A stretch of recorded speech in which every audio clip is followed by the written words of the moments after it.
Ako nakikinig. Lahat naman kaya nyo nang bilhin ngayon na yung gusto ninyo. Pero ano ang pinaka nagpapasaya sa inyo ngayon na kayo po isang bilyonaryo? Peace of mind.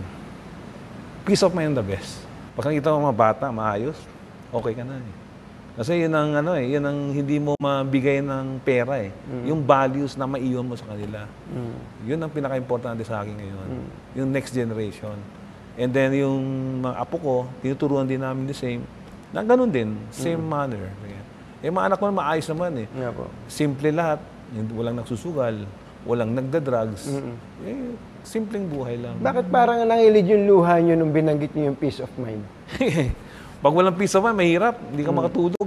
Pag peace of mind, you can sleep soundly, di ba?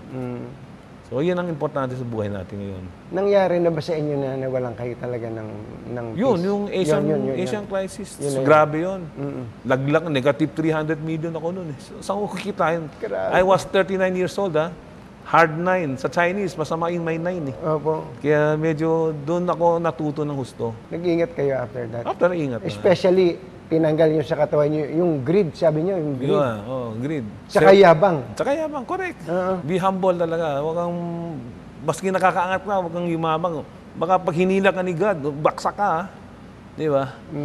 You never know that you're already mayabang until you're bring down to earth. Di ba? Sa lahat po ng mga nangyari sa buhay ninyo, bata pa naman kayo eh, 66 eh. 66 na ako. 66, bata pa naman kayo. Pero ano po yung gusto nyo i-share sa amin na tingin nyo eh, marami kaming matututunan sa maliit, sa maikling salita lang po? Actually, you have to work hard talaga and save for the rainy day. So, hindi na pwede kumikita ka, gagastusin mo lahat. You have to learn how to save, learn how to invest. So, these are the two things that I teach my kids.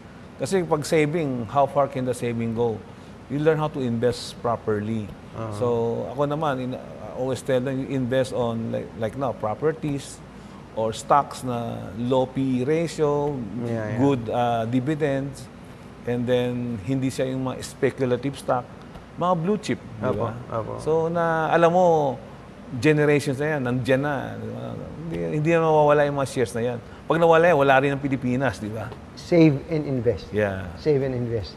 Tatandaan ko po yan. Okay. Nagsasave naman po ako eh, pero nag-invest lang pa konti-konti. Pero tatandaan ko sinabi nyo, kailangan doon sa may maaasahan na yung blue chip na sabi. I love your cartooning. Mga pagkain, doon ako kumakain. Salamat po. Sige, Bossing, salamat po.